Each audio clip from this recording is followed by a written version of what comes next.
I'm just going to concentrate on the 4%, I suppose, as well, of the more hard-to-reach children. And I suppose I just want to concentrate maybe on, like, I know other research suggests that, like, 96% is a huge uptake, which is fantastic, you know, but in other countries, there is a kind of, I suppose, there is a correlation that children that are living with or families that are living with extreme poverty are less and hard to reach families are less likely to send their children to formal care. And I know this is particularly true, we'll say, around members of the Roma community. And is there, I suppose, what I'd like to see is that, do we have any figures for the HE-owned services?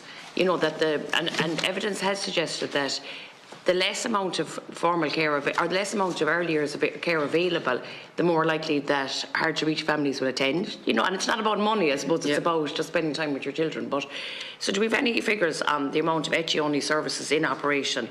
And I suppose if there is a loss of HE-only services, will this be a kind of a disencouragement for families to send their children to those just couple hours a day?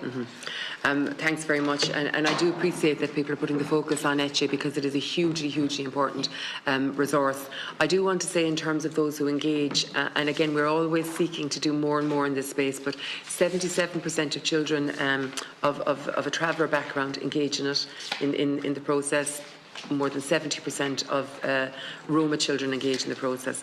You're quite right that right throughout the early learning and care model, it's not always about money, because there are many children going through the process that are, for want of a better phrase, now, are sponsored children, where cost, aside from HE, I'm talking about the other services, where cost is never the consideration, because they are, nominated, by HSE or TUSLA or whatever, so it's not about cost. But you are quite correct, it is about sometimes building up the confidence and the that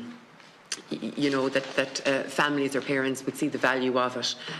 So we need to do more and more work in that space. We are, in terms of HE, we are growing that all of the time. We are very confident that, I suppose, there's approximately less than about 3,900 services delivering HE nationwide. And again, that was a relatively new model when it first started. I think there's a traditional view in this country that, education begins at primary school. But all of the research nationally and internationally would tell us that the earlier opportunity that you give a child to engage in education learning, as it were, the better the outcome for them. So we are intent in growing HE all the more from beyond the 96%. We don't really have any evidence that would suggest that there's a lack of HE places, or that there isn't a sufficiency of HE being provided for on the ground. I suppose that's it. No, that's great. Yeah. And I suppose that's the worry, I suppose, if the standalone services, if they're just having HE, that, that there might be people less likely, say that 4% might be less likely to engage. So the importance of having that as a standalone service. And just at the Equal Start, like, I know, I think the Equal Start's an amazing programme, but I'm just trying to wondering, is it, how does the funding work? Is it providing additional staff, or is it additional resources to services that are already existing? And maybe, and just to tie in with that, like, we'll say a lot of the Equal Start programmes, in my experience, are delivered through voluntary and community sectors that might have funding either through PUBL or TUSA. They're wraparound services. And would there be any kind of, what are the plans to have multi-annual funding to those services that provide the Equal Start program? Is it through staffing, or is it through, what kind of supports? It is primarily, it is. Okay, it extra is staff, they have an extra staff. It is, but the staff would be dedicated to, with obviously supporting within the environment, but also outreach to families,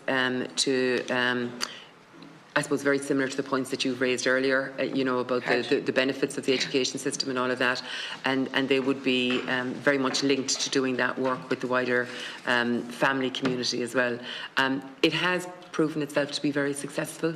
There's more than 35,000 children benefiting from the Equal Start programme.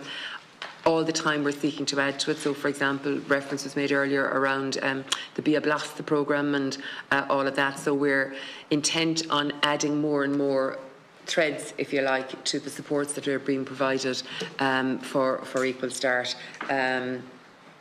And I suppose really we can also speak to the fact that we're seeing a growing need. When the programme first started in 2024, the allocation was something like 4.5 million. I can now tell you in 26 it's 22.3 million. Okay. So we are consistently, like in a very short period of time, between 2024 and 26, 2 years, we have seen such an incredible growth in the area, and we are committed to doing more and more in the space. Great, and it's great to hear that. And, and just my last question, I suppose, you know, with the establishment of the Child Poverty and Wellbeing Office within the Department of Taoiseach, do they share the office? Does it help you in your role? You know, do they share information with you, and then are you able to share that information with other departments to ensure that child poverty is addressed? To be fair, having the unit within the Department of Taoiseach is really helpful for the simple reason that issues of child poverty do not fall within just this department. And that's very similar, I would say, to disability as well. And there has to be a cross-government approach here. And that's the focus of that office, ensuring that everybody is aligned, as it were.